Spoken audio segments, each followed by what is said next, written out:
Hello everyone, welcome to my channel Easy Commerce।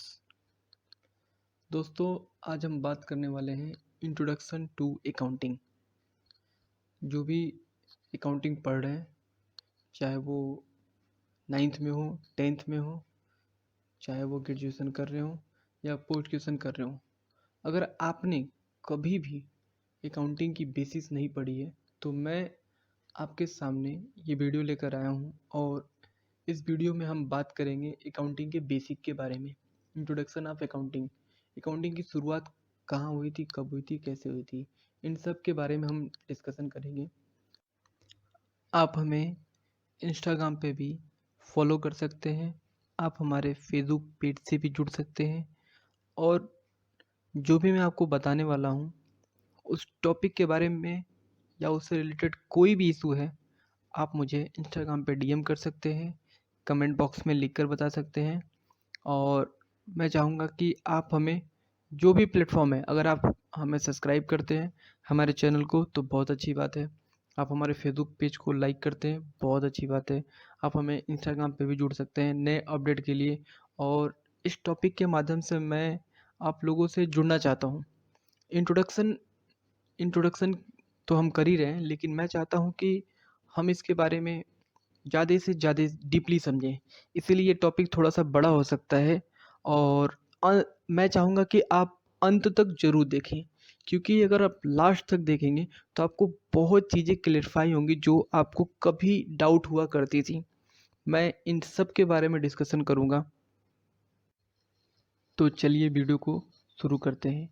Over the centuries accounting has remained confined the financial record keeping functions of accountant, but today's rapidly changing business environment has forced the accountants to reassess their role and function both within the organization and the society। जो पहले के समय में accounting होते थे उनका काम था पुस्तपालन, बुक कीपिंग करना।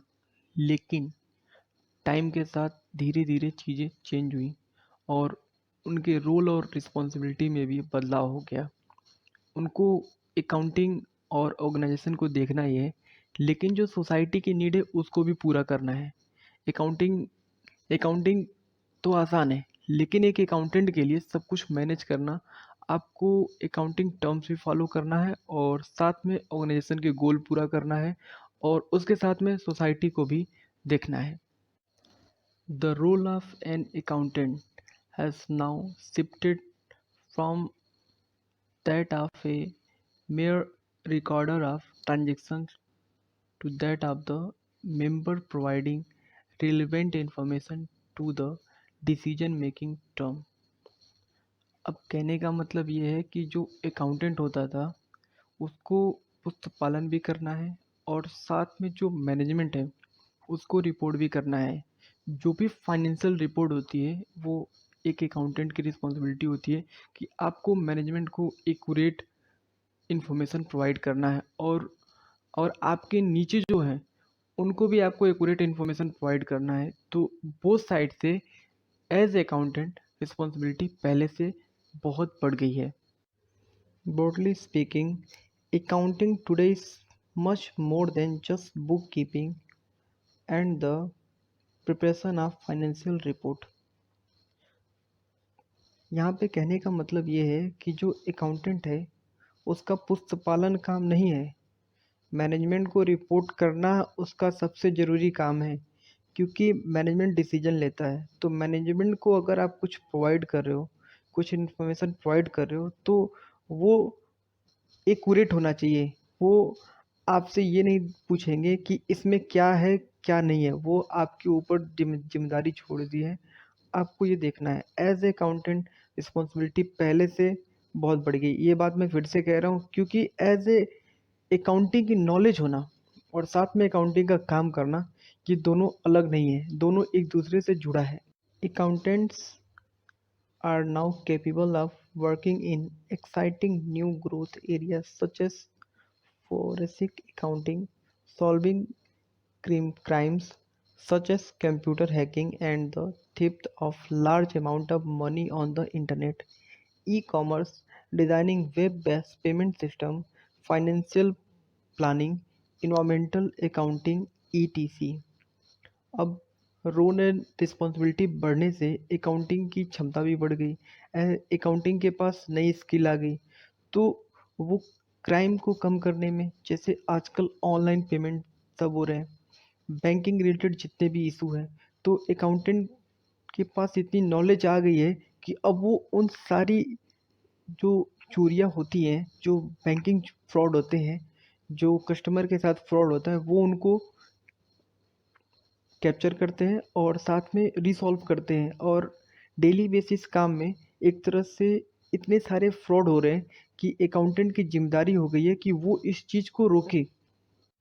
The realization came through to the fact the accounting is capable of providing the kind of information that manager and other related person need in order to make better decision।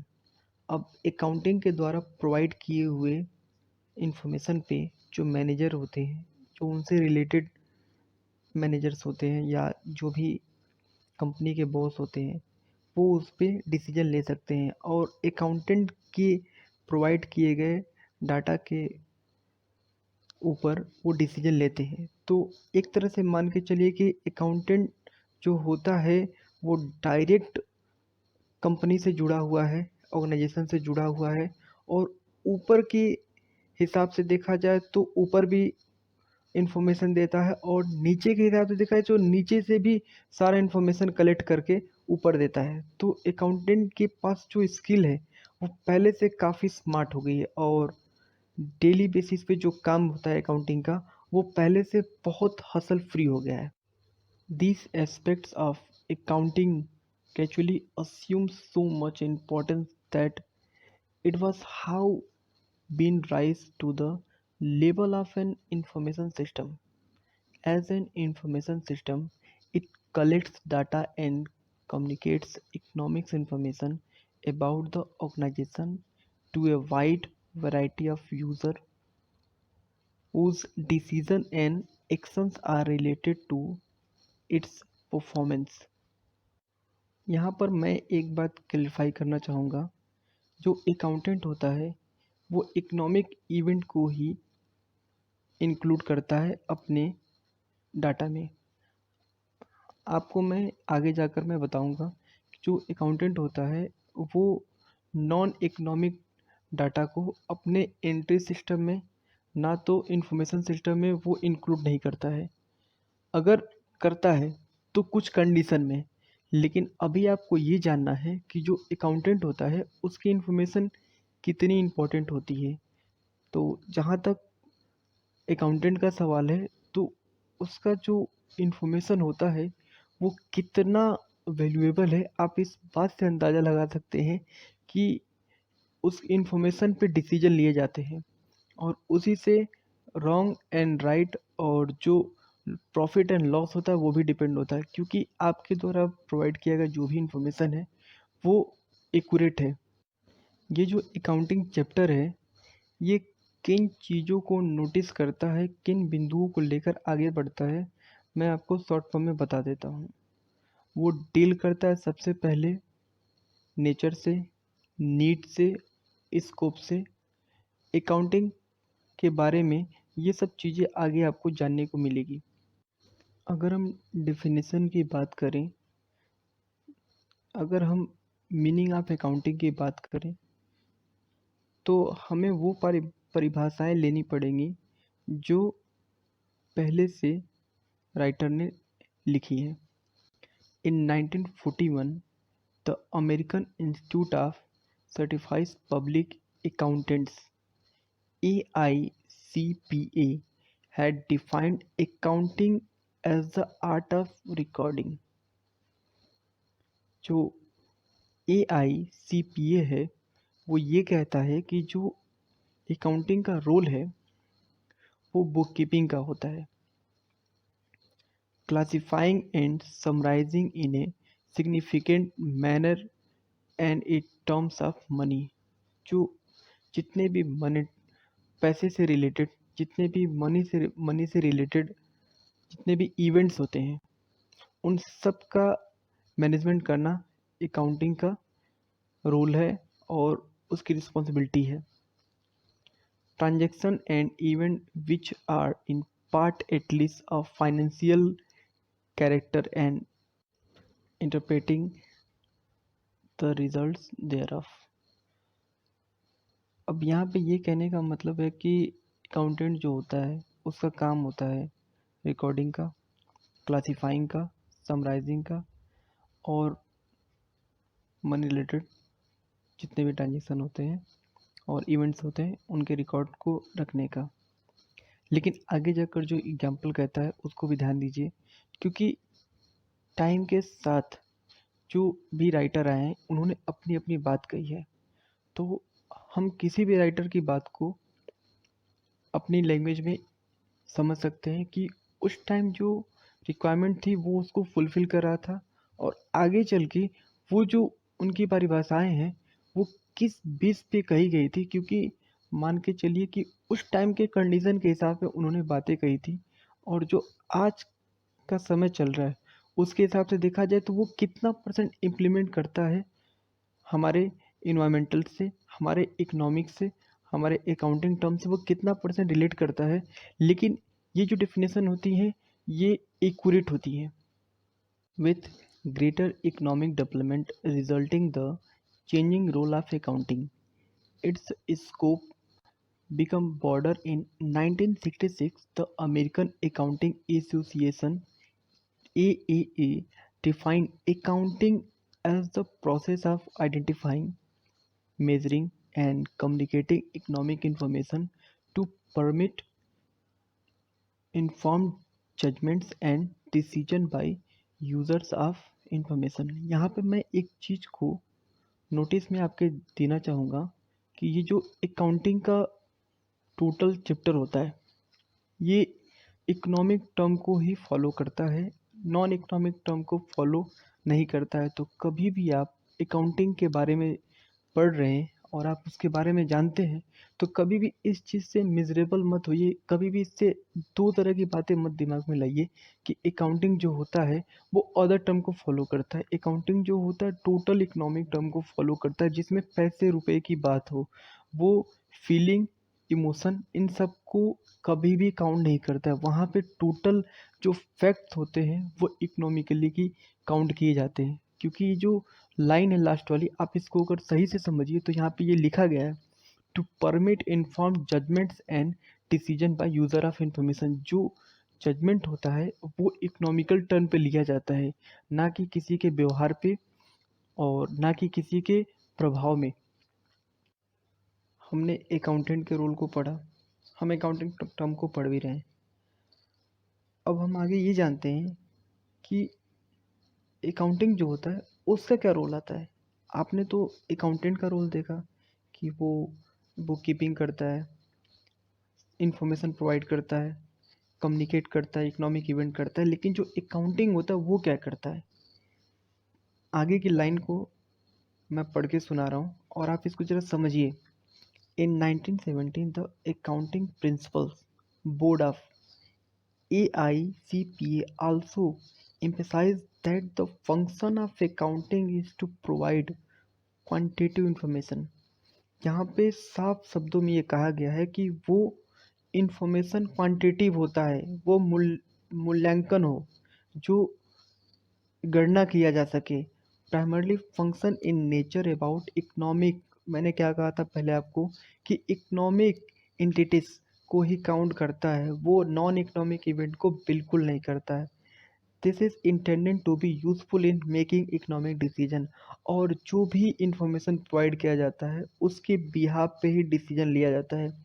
अगर देखा जाए तो management को information देना accountant का काम है, लेकिन वो बहुत सारे डिसीजन खुद लेता है।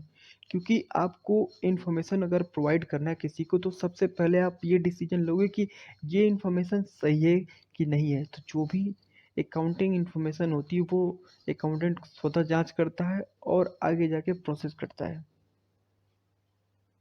अगर पूरे शब्दों में आप समझें, accounting can therefore be defined as the process of identifying, accounting का काम क्या होता है? सबसे पहले आइडेंटिफाई करना economic event, non economic event, measuring, उसका मापन करना, उसको देखना कि ये कितना परसेंट सही है, ये इन्फॉर्मेशन जो हम प्रोवाइड कर रहे हैं, जो इन्फॉर्मेशन हम आगे तक ले जा रहे हैं, क्या वो सही है या नहीं है।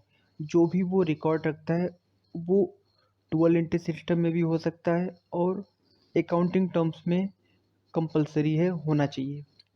Communicating the required information relating the economic events of organization is the interested user of such information।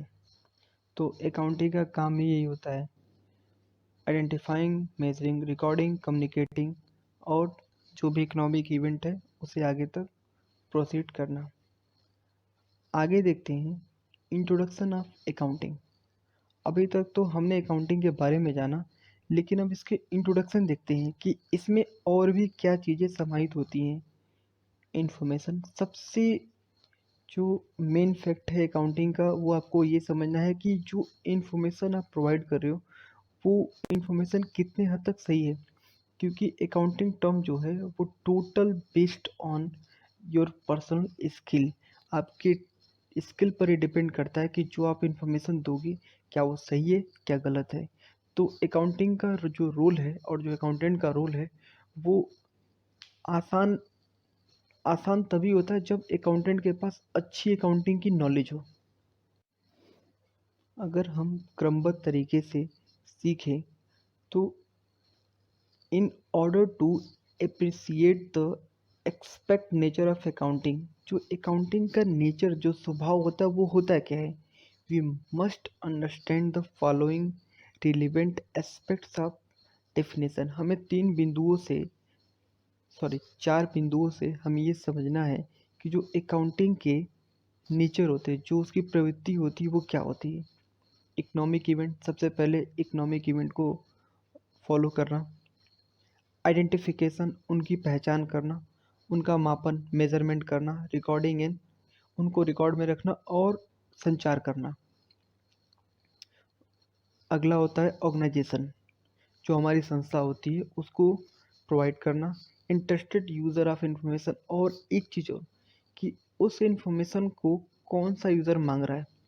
आपको पता है कि अगर मैनेजर मांग रहा है तो उसको क्या चाहिए, या उससे नीचे जूनियर अकाउंटेंट मांग रहे हैं उसको क्या चाहिए, या कोई थर्ड पार्टी जो ऑर्गेनाइजेशन से बाहर है अगर वो अकाउंटिंग इन्फॉर्मेशन मांग रहा है तो उसको क्या प्रोवाइड होना चाहिए। क्योंकि जो यूज़र होते हैं अकाउंटिंग के, क्या उनकी नीड है उसके हिसाब से अकाउंटिंग टर्म एक लागू होता है। अगला जो हमारा टॉपिक है वो है history and development of accounting. Accounting enjoy a remarkable heritage. The history of accounting is old and civilization। तो कहने का मतलब है कि जो अकाउंटिंग की शुरुआत हुई थी वो पहले से ही हम अकाउंटिंग टर्म हमारे हमारे बीच में चल रहा है, लेकिन उसकी पहचान कब हुई ये हम आगे आके देखते हैं। The seeds of accounting were most likely first sown in Babylonia and Egypt around 4000 BC। तो 4000 BC के अराउंड में इजिप्ट और बेबीलोनिया में इसके कुछ अंश जो थे वो पाए गए थे। किसके? अकाउंटिंग के। जो वो अकाउंटिंग करते थे उनको अगर अगर देखा जाए तो वो कुछ अकाउंटिंग टर्म को फॉलो करते हैं। हम ऐसा नहीं कह सकते हैं कि ये कोई पक्का सबूत ही नहीं है कि अकाउंटिंग टर्म वहीं से शुरू हुआ था, लेकिन ऐसा माना जाता है कि अकाउंटिंग के जो टर्म होते हैं उनके जो द्वारा किए गए ट्रांजेक्शन होते हैं वो उनसे रिलेट करते हैं। मेरे कहने का मतलब ये है कि अकाउंटिंग जो टर्म वो फॉलो करते थे, आज हम वो फॉलो करें तो हमारे अकाउंटिंग टर्म से उनके अकाउंटिंग टर्म से वो बहुत हद तक मैच करते हैं। तो हम ऐसा मान सकते हैं कि जो भी राइटर ने ये कहा है कि जो अकाउंटिंग है वो बहुत ही पुराना सिविलाइजेशन है, पहले से ही चला आ रहा है। जो सिविलाइजेशन आ रही है उनसे चला आ रहा है, और ये पहली बार बेबीलोनिया और इजिप्ट में 4000 BC में देखा गया था। Who recorded transaction of payment of fees and taxes on clay tables जो मिट्टी के घड़े होते थे, जो जो वहाँ पे काम करने वाले मजदूर होते थे और जो टैक्स देते थे, उनका रिकॉर्ड रखा जाता था उनको वेज मजदूरी देने के लिए, और जो टैक्स पेमेंट करते थे, जो टैक्स लिया जाता था, उसको भी एक रिकॉर्ड में रखा जाता था। तो इसका मतलब एक ओर से जा रहा है, एक ओर से आ रहा है। तो अकाउंटिंग टर्म तो यही कहता है ना कि अकाउंटिंग में अगर कुछ आता है तो भी हम रिकॉर्ड करते हैं, और कुछ जाता है तो भी हम उसे रिकॉर्ड कहते हैं। तो आज की जो अकाउंटिंग सिस्टम है उसको तो वो फॉलो करता है, कुछ आ रहा है या कुछ जा रहा है। तो हम ऐसा मान सकते हैं कि प्राचीन समय में भी लोग अकाउंटिंग टर्म को फॉलो करते थे, और वहीं से शुरुआत हुई थी अकाउंटिंग की। Historical evidence reveals the Egyptian used some form of accounting for the treasure where gold and other valuable were kept. The in charge of treasure had to send day-wise report to their supervisor known as वजीर। तो पहले के ज़माने में जो Egyptian होते थे, वो अकाउंटिंग टर्म को फॉलो करते थे अपने सोने और जवाहरात को सुरक्षित रखने के लिए। और ऐसा माना जाता था कि जो वहाँ सुपरवाइज करता था, जो उस चीज़ काम को देखता था, वो जाकर वज़ीर को, इट मीन्स मैनेजर, उनको जाकर रिपोर्ट करता था। The prime minister and their month wise report were sent to king Babylonia, और महीने भर की रिपोर्ट बेबीलोनिया को प्रोवाइड की जाती थी, जो वहाँ के राजा थे, known as the city of commerce, और इनको सिटी ऑफ कॉमर्स भी कहा जाता था। Used accounting for business to uncover loss taken place due to fraud and lack of efficiency. और बहुत सारे ऐसे अकाउंटिंग के फ्रॉड हुए हैं जो मिस मैनेजमेंट या किसी भी तरह की जालसाजी, फ्रॉड से, या जिस तरह से भी हुए हैं, वो एक तरह से मिस मैनेजमेंट से हुआ है। और अकाउंटिंग टर्म फॉलो करने के बाद जो फ्रॉड होते हैं, इसका मतलब कि किसी न किसी की मिलीभगत होती है या किसी न किसी तरह की मिस्टेक ऐसी की जाती है। In Greece accounting was used for reporting the revenue received from treasuries, maintain total receipt, total payments, and balance of government finance transactions। और ऐसे ही ग्रीस में जो सरकारी खजाना होता था, जो राजस्व होता था, उसके जो ट्रांजेक्शन होते, जो लेन देन होते थे, उसके लिए जो रिकॉर्ड रखा जाता है, वो भी हमारे अकाउंटिंग टर्म में आते हैं, ऐसा माना जाता है। Romans used memorandum or daybook wherein receipt and payment were recorded as where from they were posted to ledger on monthly basis। और ऐसे ही रोम में एक खाता बही तैयार की जाती थी, जो मंथली वाइज चेक होता था, और उसका भी काम था अकाउंटिंग टर्म को फॉलो करना और अपने सारे रिकॉर्ड के लिए करना। 700 बीसी से 400 एडी, जो चाइना था, जो चाइना देश है, वो भी अकाउंटिंग टर्म को फॉलो करता है, लेकिन उनकी जो अकाउंटिंग थी पहले से ही जटिल थी।